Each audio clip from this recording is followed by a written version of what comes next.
Hey friends, my name is Michelle and welcome back to my digital archives.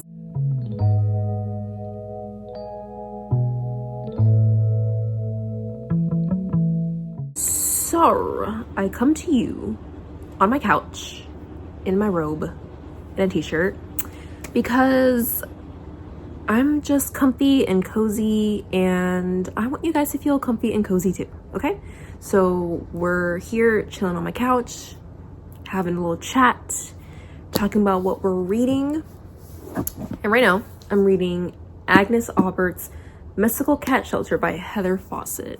And I think I mentioned this in my previous vlog, but she's the author of the Emily Wilde's Encyclopedia of Fairies, which is on my TBR. I've been wanting to read those books, but alas, we just, never have time to read all the books we want. How's that saying go? So many books, so little time. Yeah. So we're following a woman named Agnes, and she runs a cat shelter in 1920s Montreal. And when we first start the book, she is looking for a new place to rent for her cat shelter because the street that she lives on, there was like a magician fight and a lot of the buildings got blown up. None of the cats were harmed, but she does have a big hole in the cat shelter. And she's like, yeah, I need to find a new place to live, but she's having issues finding a new place because no one wants to rent to her when she tells them that she runs a cat shelter as a business. They're like, ew, cats, what? Ew. And they just decline. They're like, no, we're not going to rent out to you. So she is just having the hardest time looking for a place to rent, and it's getting close to winter. The place that she is at right now is just not habitable. So I made it to page 40, chapter 6, and I'm really enjoying the writing. It's super cozy. Like every time I pick this up, I never want to put it down, but I've been so busy lately that I haven't been able to continue the story. But I did read some of it over the weekend and I just wanted to keep reading. And from some of the spoiler-free reviews I read, it gives like Howl's Moving Castle vibes. And I really love Howl's Moving Castle. I haven't read the book. I own the book. I need to read it. Haven't read it. Watched the movie a million times. So I'm really excited to see like the comparison because, sometimes these blurbs, you gotta like take it with a grain of salt, because I have seen blurbs or descriptors of books that are like, this book is like da da da, and then you read it and you're like, this book was not like da da da. So we'll see if it truly gives Howl Moving Castle vibes. And we are supposed to meet a magician named Havelock. We haven't met him yet, but he's going to help Agnes out. The part that I stopped at, she meets a man named Yannick, and she goes to a vacant store that a previous person had like warned her about. Like, whatever you do not like seek like renting there. That place is cursed. The world seems to be very anti-magicians, and because of the magician fight that happened on the street, I wouldn't say Agnes is like also like prejudiced against magicians, but she feels some type of way towards them. But it seems like in this world, like people just really don't fuck with magicians. So she goes to the place anyways because, like I said, like no one wants to give her a home to rent.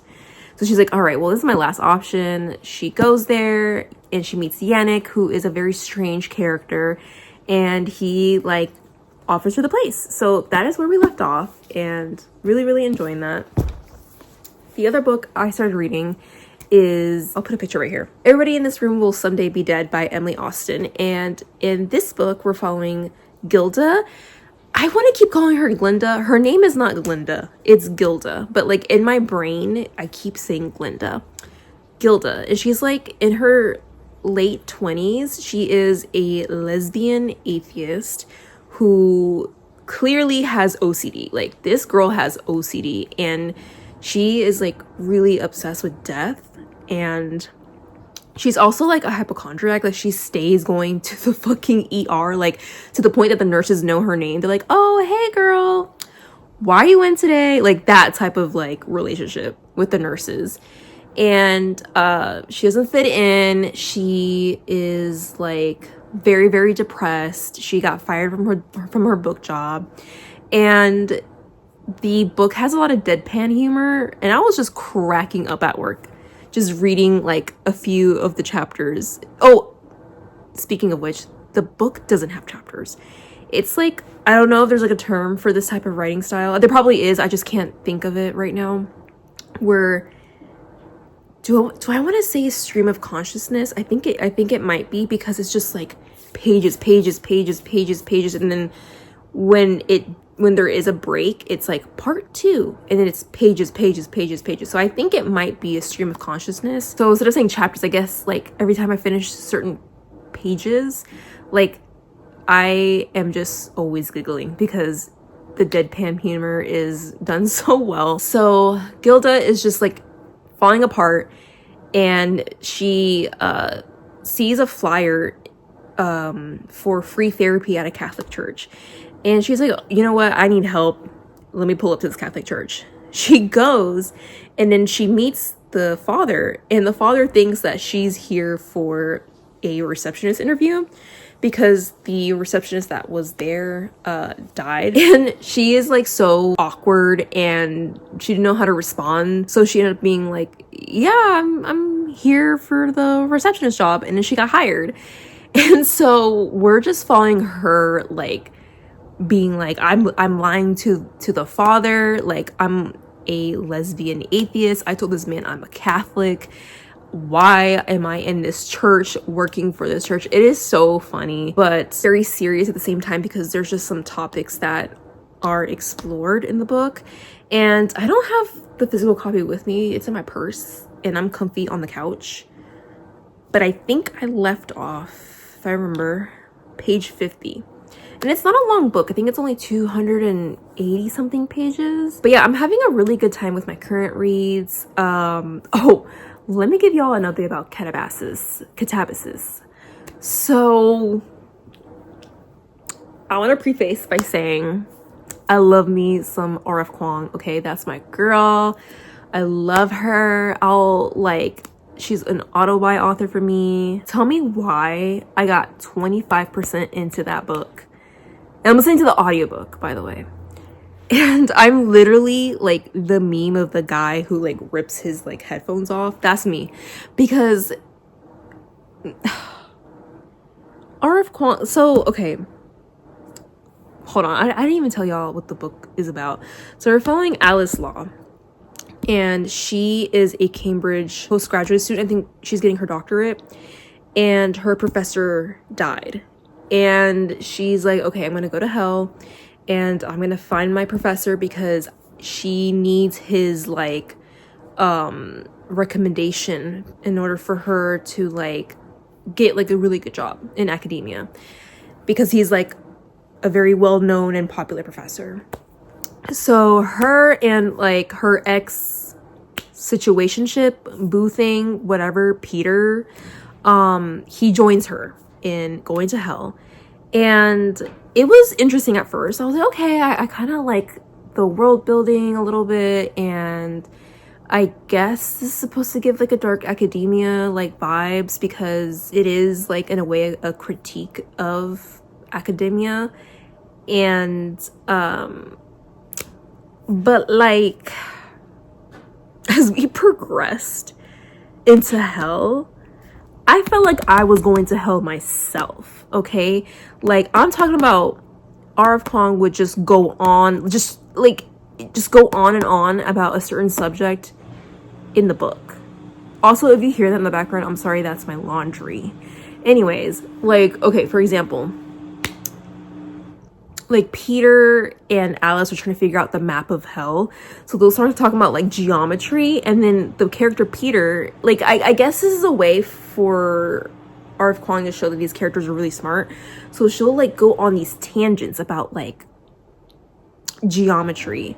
And so I just have like, I'm listening to the audiobook, and it's just like the narrator is just going on and on and on about like geometry or like, okay, chalk is used in this world to make pentagrams or to make like basically to do magic, right? Honestly, when we got into the topic of chalk, it was giving Chalk Zone. Do y'all remember that show? I love Chalk Zone. Anyway, there was a chapter where she was going on about chalk, and I didn't even know what the fuck was going on anymore. Okay, it straight up was like hooting and hollering in my ear. I had to like, again, the meme, just rip head. I was like, I can't. Literally, my brain was like, no. So I don't want to fully DNF the book because I'm not sure if maybe this is a type of book that I need to eyeball read and not like listen to it on audio. Maybe that's probably why like it's not clicking for me. Like maybe I just need to like sit down and actually read it physically. But y'all, I literally snatched my phone and I turned that shit off. I was like, no, I can't, because I forgot, I don't even know, my brain started blocking it off, but they started going on a tangent on another fucking subject, and I was like, we're done. I need y'all to both shut the fuck up because we're done. Anyways, with that being said, Calabasas is a softie enough. I'm putting her on pause. I don't want to fully DNF it, but I do need an audiobook for work because I have a long commute. So my husband is almost done reading Dungeon Crawler Carl, and he's like, when are you gonna read it? And I'm like, okay, fine, I guess I'll listen to it. So I got to chapter 4, and yeah, I mean, I'm liking it. I'm a huge like RPG fan, so it was really fun to listen to a lot of like the RPG stuff going on in the background, and I thought it was pretty funny. So in case you live under a rock and you don't know what that book is about, because everybody and their mama is reading that book right now, not just the book, the whole series. We're following Carl, and it's like the end of the world ish. Would you say it's the end of the world? Well, I guess for humans it's the end of the world, because we have like these aliens that come, and apparently Earth violated this like treaty or something, and so the aliens are basically taking over Earth and taking back like minerals and stuff and resources from the planet, and like all the buildings are like crushed, cars are crushed, like it's like mayhem, and any surviving humans have to either, you know, enter this like dungeon-esque, well, I mean, it's a dungeon, and if you don't, you are just left to your own defenses out in the apocalyptic world.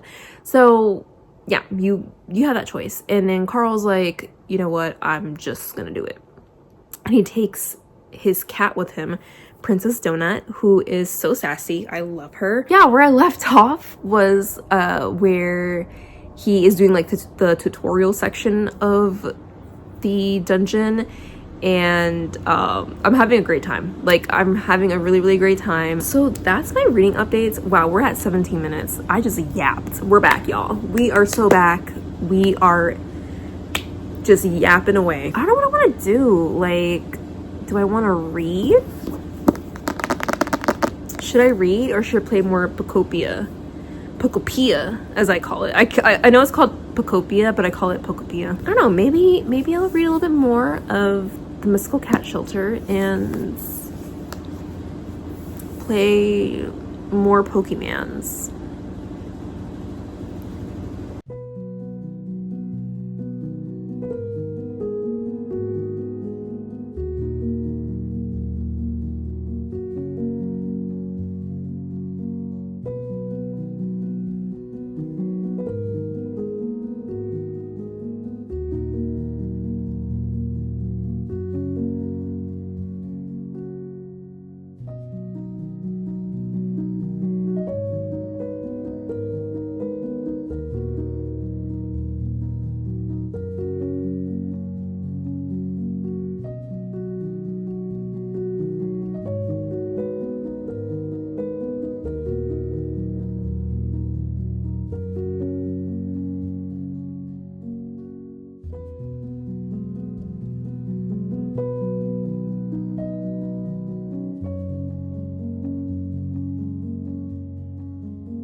Hey friends, so I'm on my lunch break and I wanted to get myself an iced matcha latte, and the bookstore is right next door and I got paid.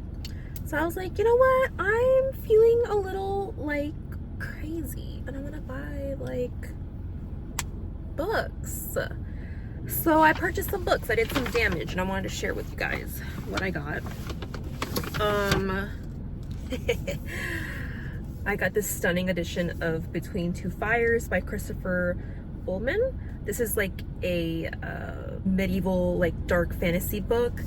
And this has been on my TBR forever. I've been wanting to get to this book for like ages.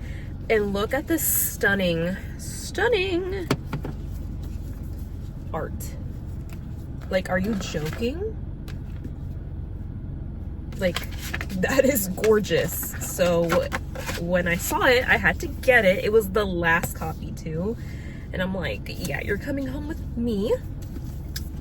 Next book I got, this one is Chain Gang All-Stars by Nana Kwame Ajibriya. Sorry if I mispronounced his name, but this has been on my radar for quite a while now, and I saw it was on paperback. I was like, yeah, I'm gonna take this one. And so me and the bookseller, we were like talking for a little bit because I was looking for their horror section, and they have a very tiny horror section, which, I mean, it's pretty common in any like independent bookstores I've been. The horror section is never big. It's always like kind of like tucked away. And we were talking and she was telling me about this book, which has again been on my TBR. It's A Certain Hunger by Chelsea G. Summers. And this is like a feminine rage story about a chick that eats like men that she's had some sort of connection with, and she like does like a food review, and she was explaining this book to me, and then we started talking about cannibalism, and of course, with cannibalism being brought up, I was like, have you read Bloom by Delilah S. Dawson? And she was like, yes, I have. And then we spent the next like 5 minutes talking about Bloom, and I feel like it's my duty, and like Witchwood family, I know some of you are watching this. If you know, you know, okay? If you know, you know. If y'all have not read Bloom, please do. Okay, I feel like that book needs to be read once in your fucking life. So yeah, me and the bookseller were just talking about cannibalism, horror books. Like, she was raving about this book. She gave it 5 stars. I told her like, this has been on my TBR for a hot minute, and she was like, you need to read it, it's so good. And I'm like, fine, I'll take it with me. So yeah, this is my book haul, and after today I'm on a book buying pause. Okay, I can't like,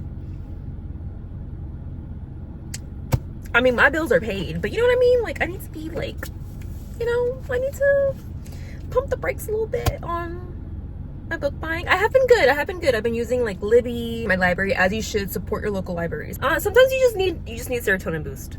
Okay, so this is my serotonin boost.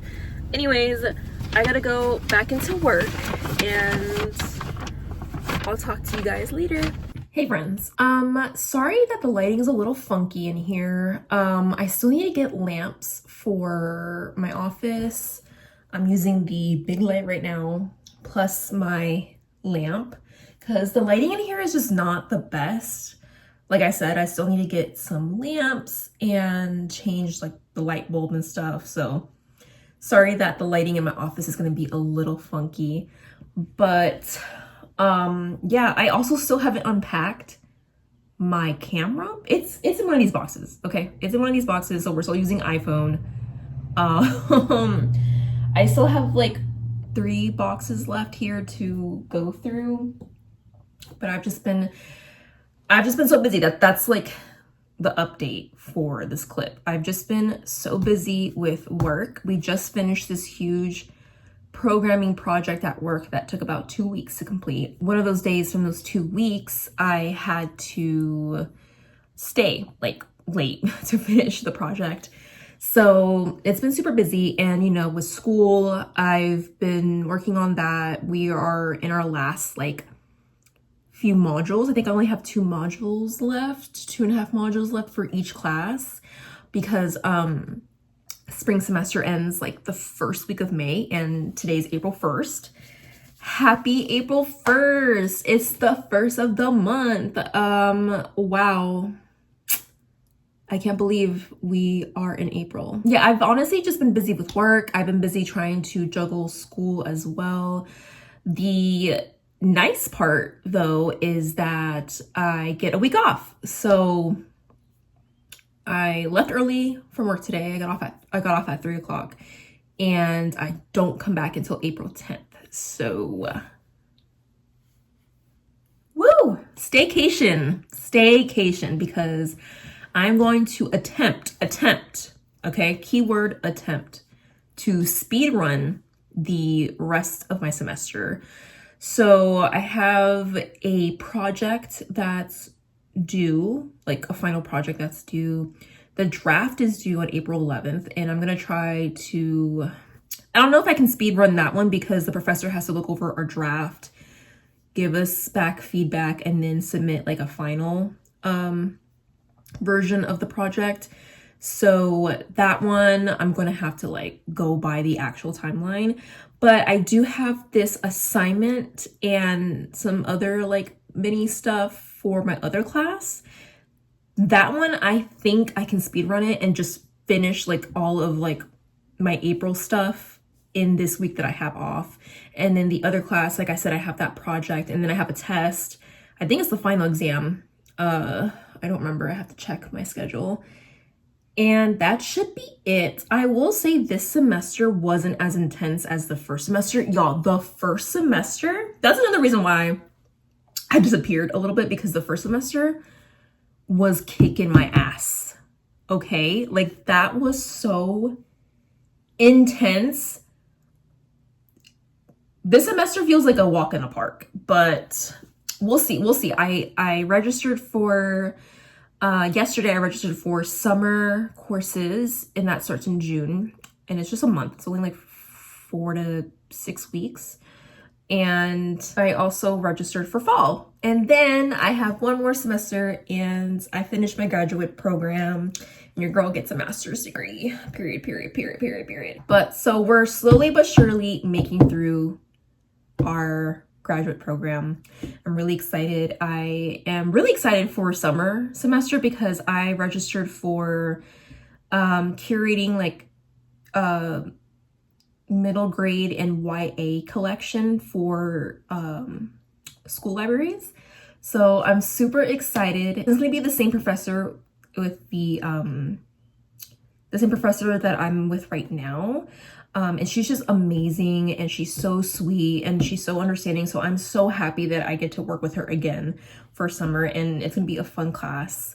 And then because I'm not an educator in the state of Georgia, I do have to take some educational courses, which is why I had to take a summer semester, because if I didn't, I would be behind on graduation.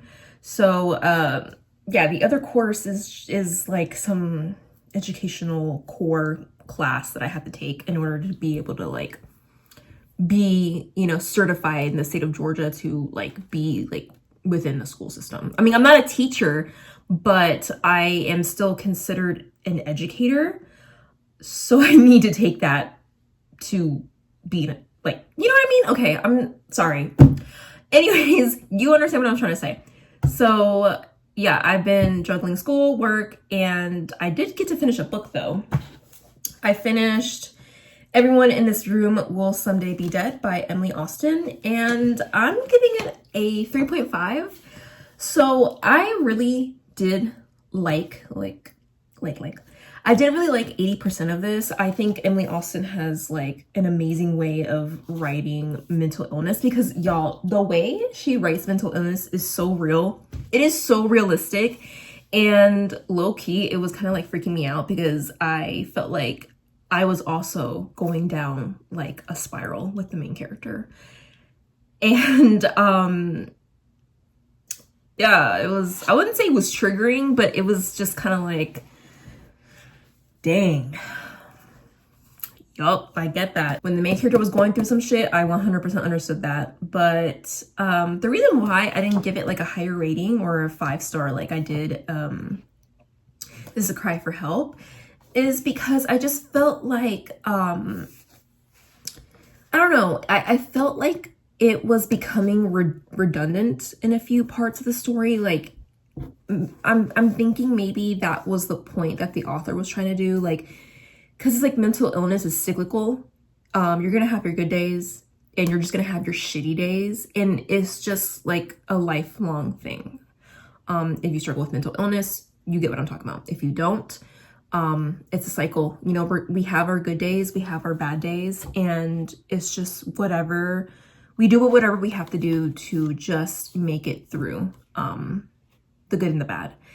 And I really appreciated that she, you know, talked about it, wrote about it, but it just felt too redundant, and I felt like I was just going in circles, and I felt like the plot was going in circles, and I don't know, I just kind of started losing interest a little bit because of the, like, how repetitive like certain situations in the book felt.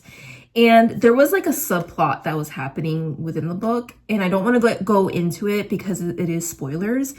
And when we finally kind of like reached the end, I don't know, it was kind of like underwhelming, and a lot of it towards the end felt underwhelming, but it's still very impactful. Like, I highlighted a few like I'm trying to find like something I highlighted like a few like phrases here and there, because Emily Austen also dives into, like, you know, religious trauma, and I eat that up.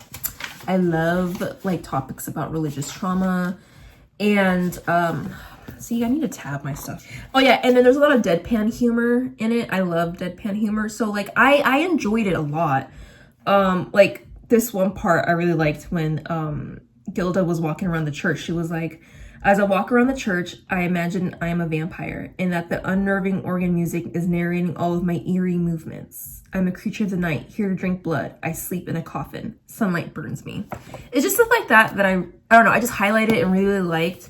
But like I said, just like near the end, you know, as things became repetitive and certain plot lines started like unfolding, it just felt a little underwhelming for me. And when I finished it, I was kind of like, okay.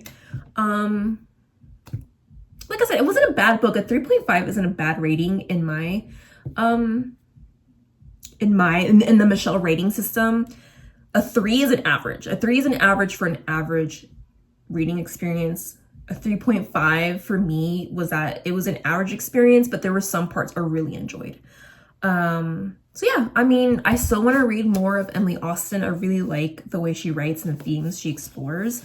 I think I'm going to take a small break though, because her books be heavy. But I think the next read I want to dive into is We Are Rats. We Will Be Rats. We Are Rats. Something about rats. Yeah, I'll put the picture here. I really want to read that one. So that's gonna be my next Emily Austen read. Other reading updates. I got 50% into Dungeon Crawler Carl. And I was on Steph's Discord yesterday, and I was like, y'all, don't be mad at me. It's sitting on a 3-star. Like, okay, before you come at me with your pitchforks and torches, I understand the hype. I understand why this book in the book series is like very well received, very well loved. If you love video games, I love video games. So like, I love like the use of like a lot of RPG elements in gaming into the book. But something, I don't know what it is. And we were talking about it yesterday on Discord. I don't know what it is, but I'm not being fully pulled in. And it's, the book is just all right. Like, I'm having an all right time. I like Carl. Princess Donut is that girl. Okay, she's like my favorite character. She is just that girl. And I think the plot is very unique, and I like a good dystopian time. And it's just a sci-fi dystopian time. So I'm enjoying it. But I think it's the writing that's not pulling me in. it's like, I feel like the author is just talking to you, you know, like there's not a lot of describing, it's a lot of telling, like super heavy on the telling, not much on the showing. And because it's so heavy on the telling part of like the writing, I just don't feel a connection to some of the stuff that's happening, or I don't feel like a connection with Carl. I do feel a connection with Princess Donut though, but I don't know. Like I said, like the telling, the extreme telling is what's not gripping me, but I'm still having like a fun time. Like I said, a 3-star is not bad. I'm having an average experience, you know? And but I will say I did get to a part, like I said, I'm 50% in, and I did get to a part where Carl runs into other dungeon crawlers, and they're working together to do a thing. Again, I'm not gonna say it because spoilers. And that did pique my interest a lot. Like that did kind of like pull me in. So I'm thinking maybe this will end up being like a 3.5, but who knows? Maybe the ending will blow me away and then I'll bump it up to a 4. But right now it's sitting on a 3. And I have seen people say that the series does get better as it goes on, which I feel like, I don't know, I think that's just a thing with series. The first book is always kind of like mid or like whatever, but then like as you continue, it gets really good. So I know that that's like a thing that happens with books. And I already downloaded book 2. Like I'm listening to it on Audible. So I already have book 2 downloaded and ready to listen after I finish book 1. So I'm definitely jumping into book 2. And I heard book 2 is really good and better than the first book. So I don't know, maybe like I will end up really liking the series. Who knows? And yeah, I got some book mail. I don't know. After this, I am for sure like on a book buying pause. So this is a pre-order. Last year, I read, and I'll link the video down below because it was crazy. I read The Eyes Are the Best Part by Monica Kim. And look at this beautiful edition. Isn't she gorgeous? Look at all these eyeballs. If you have not read this book, please do. It's a phenomenal read. I absolutely enjoyed it. And then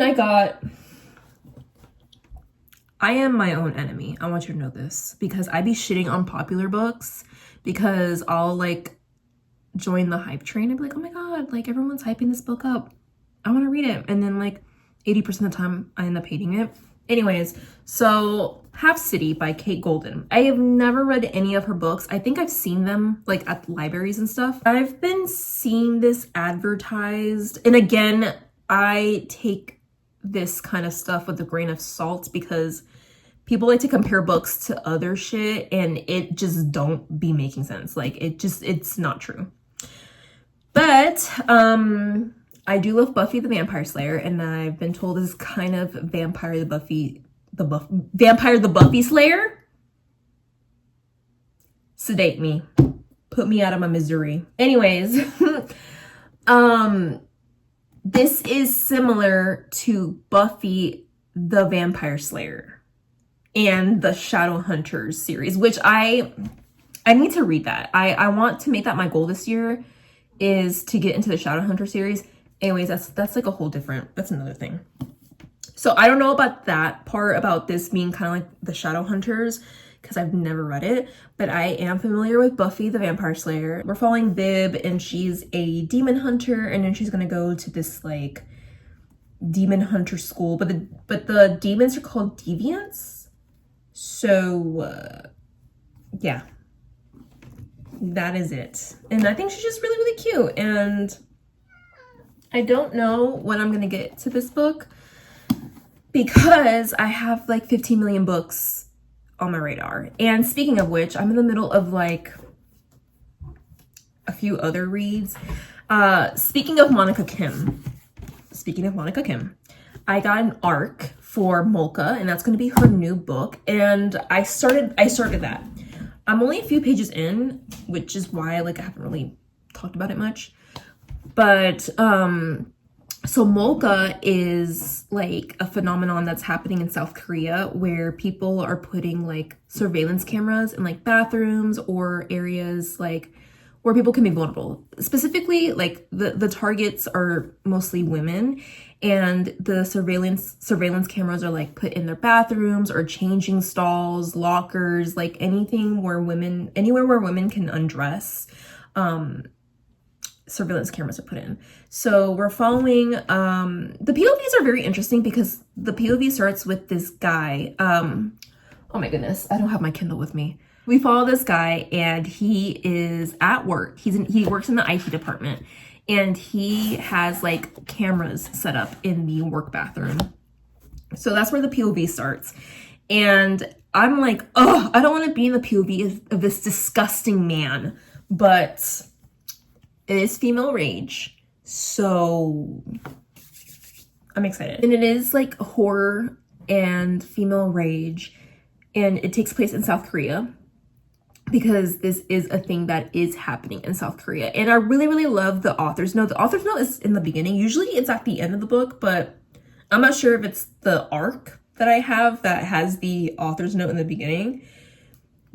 But in the author's note, Monica Kim talks about the rise of molka and how like the South Korean government isn't like, I wouldn't say they're not doing anything, but it's like, you know how it is, the justice system when it comes to like sexual violence and anything of that nature. It's not taken seriously, and they just started taking crime and cases like that seriously. But it is something that is happening, and we are exploring that, and it looks like we're exploring that through multiple POVs of the perpetrator and the victims.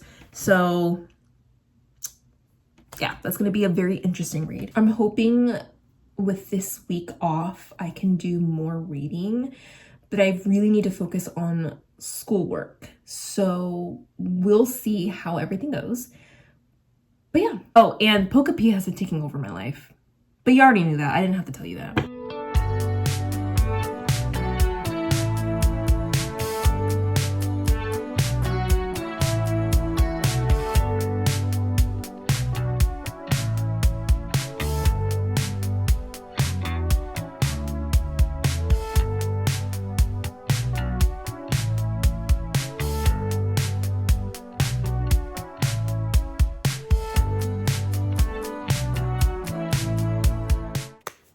Hello. So I'm here with some reading updates.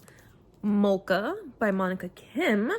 I want to talk about this book again because I know in my last clip... oh, hello. Say hi, Bella. Say hello. Hello. I briefly mentioned Molka, but I couldn't remember anybody's name. I was only like, I have an arc, so it doesn't really tell me what the page number, it just tells me how much I have left in like time wise and percentage wise. So I think I was about 10% into the book or so, like around there. So I just didn't really like fully remember people's names, and I just gave like a really bad synopsis. But over the weekend, I read a lot. Your girl's a reader.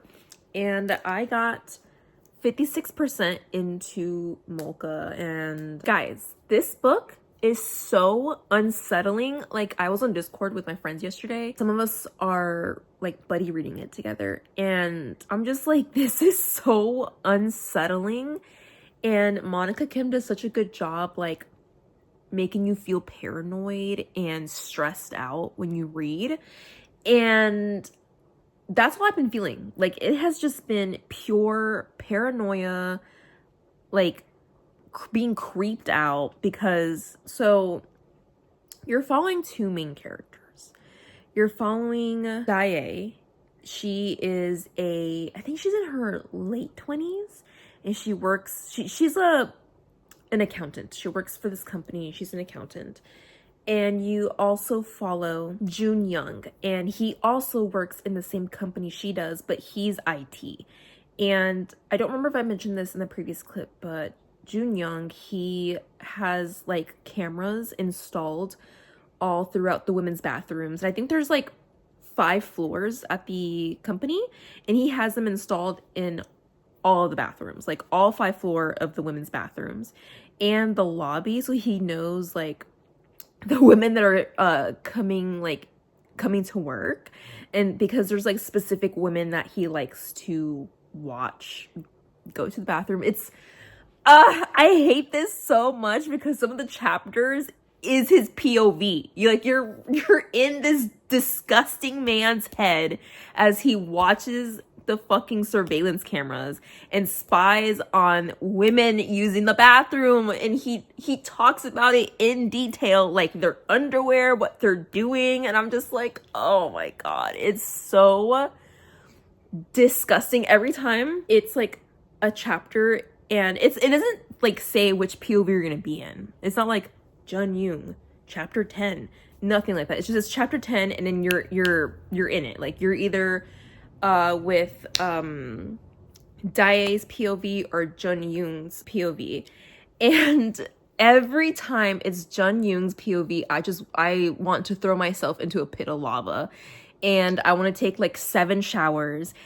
And now I just have this like extreme distrust of public restrooms, because I'm like, oh my god, this is so terrifying. This book goes from worse to worser. So Dae, she has a sister who was also mistreated, and I don't know if this is going to be a spoiler, but a man did something to her sister. She does not have a good relationship with her mom and her dad, and she's like the unwanted child because her sister was the golden child. And the book explores like Dae and her relationship with her sister, and how both girls like just went through a lot of pressure and expectations from her parents, from both their parents. And so it's really sad too. And what I mean by it goes from worse to worser is just that you follow like these 2 girls, like these sisters, and the relationship that they had. And then Dae is now going through something similar that happened to her sister. I don't want to go more into it because I'm like literally over halfway through the book now, so it's spoilers. But awful things start happening to Dae that are kind of under the same umbrella that has happened to her sister, and it's just really sad. And not only is this happening to her by someone that she thought she trusted, Jun Young is now starting to become like obsessed with her. So we're reading her going through some shit, and then now we have these POVs of Jun Young just like watching her through surveillance cameras and stalking her. And oh my god, I hate this so much, but the book is so good. I can't put it down. I did have to stop myself last night because I've been like reading it almost all day, and I just did not want to have like any nightmares because the book is intense. Like, please check your trigger warnings because like essays involved, like violating women's autonomy. It's really messed up, but it's a really good book so far. I only have 2 hours and 15 minutes left, so I think I can finish this book tonight. We shall see. But yeah, and then another reading update is I finally got further into Agnes Aubert's Mystical Cat Shelter. And y'all, we finally met Havelock Renard, and he's supposed to be Howl.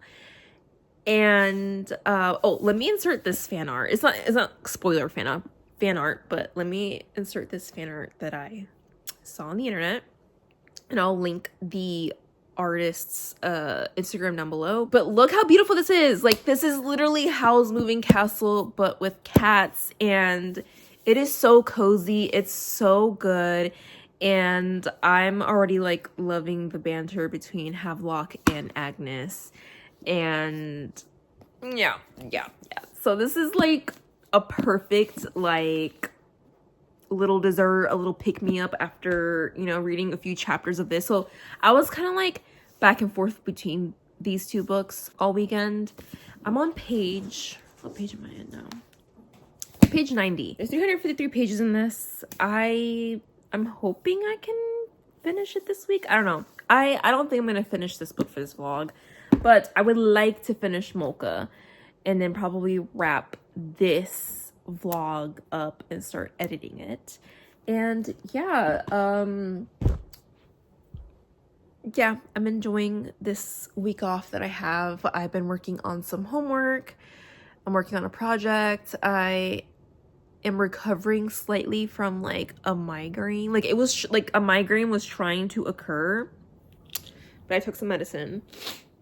And I don't know if it's just the allergies because I'm so stuffy right now. It's, oh my God. Yeah. The pollen here in Georgia is so bad. It's disgusting. But yeah. Oh yeah. And then I got my hair done. You can't see it in this light, but I just got some copper highlights. I thought it'd be cute for spring. I still have my black hair underneath here.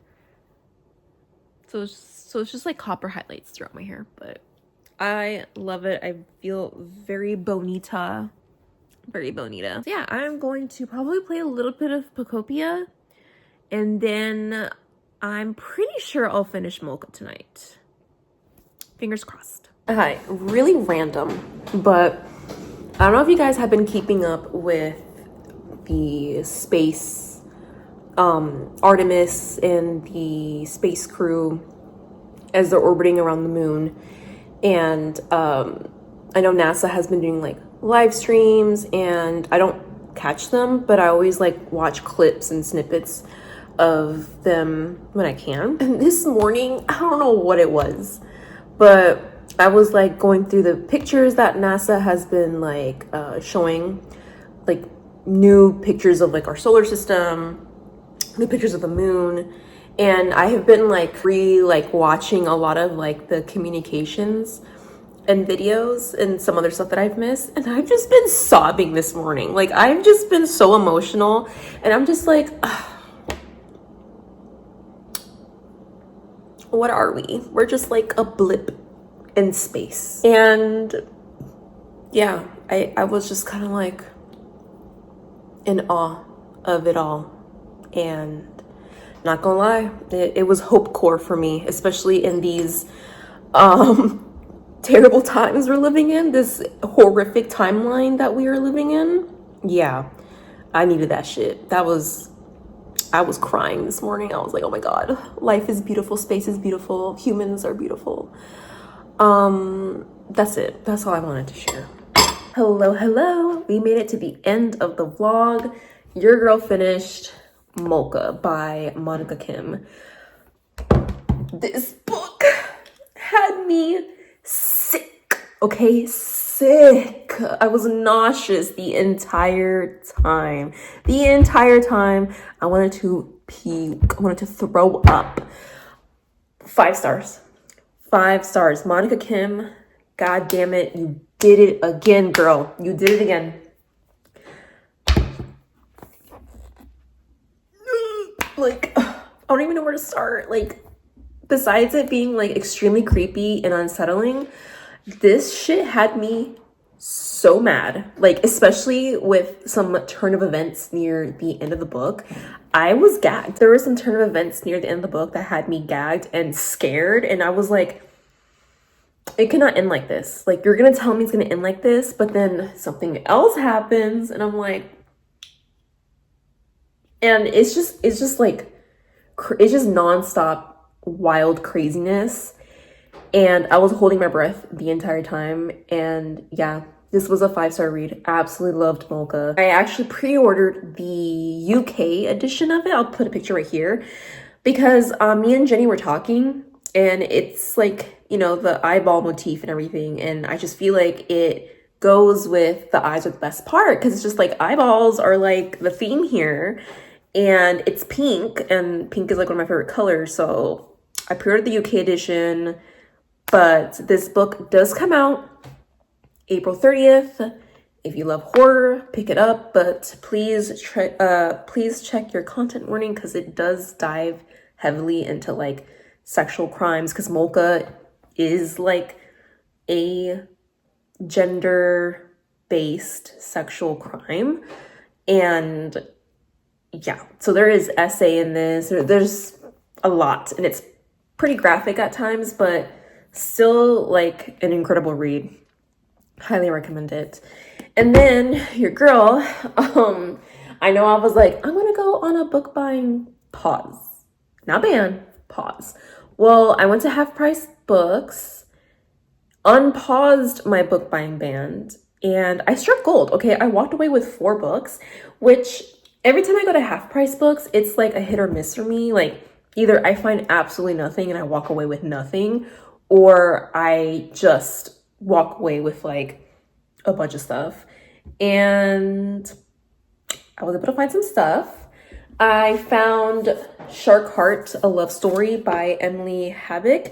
This literally lucky girl syndrome because this is Steph's Patreon book club pick for the month. And I saw this and I was like, are you serious? Like I needed a copy for book club. So it worked out. It worked out, okay? Like, I'm literally the luckiest girl in the world, and that's just like, you know, I just am, okay? Manifestation, I've been manifesting everything. Anyways, another manifestation, okay, is my darling dreadful thing by Joanna Van Veen. This has also been on my TBR forever. Like, I've been wanting to read this book for a very long time, and it's a gothic, I don't want to say gothic sapphic romance. I want to say that's what it is, but again, when I saw this, I was like, you're joking, because I have been wanting to read this for forever. She's the author who wrote Blood on My Tongue. That's also on my physical TBR that's been sitting there for a while. So yeah. And then another book I have been dying to read is A Dark and Drowning Tide by Allison Saft. And this is another like queer mystery fantasy book. And then this one is random, but if you've been on BookTube for a while, I've been more of a viewer and a recent BookTube creator, but I don't know if y'all remember when Strange the Dreamer was popping off. I saw this beautiful hardback, like in like mint, like look how it's like in perfect condition. Like it's like someone bought it and then never read it for $10. And this has low-key always been something I wanted to read. So I'm like, okay, well, I mean, it's $10. It's in perfect condition. Why not? So yeah, that is my Half Price Books haul. I will be starting this though, especially for the next video, since this is a book club pick. So I will definitely be going more into depth about what this book is in the next vlog. And I'm hoping I can start editing this vlog soon because I finished the first part of my project this week and I'm waiting on some feedback. I have to do some like this group discussion shit. And then I have to start working on the final part. So I'm juggling like the final parts of my project. I want to edit this. So I'm hoping I can have this up soon. Fingers crossed. But yeah, if you guys made it to the end of this vlog, put the camera emoji for Mocha. And I'll see you guys in the next video. Bye.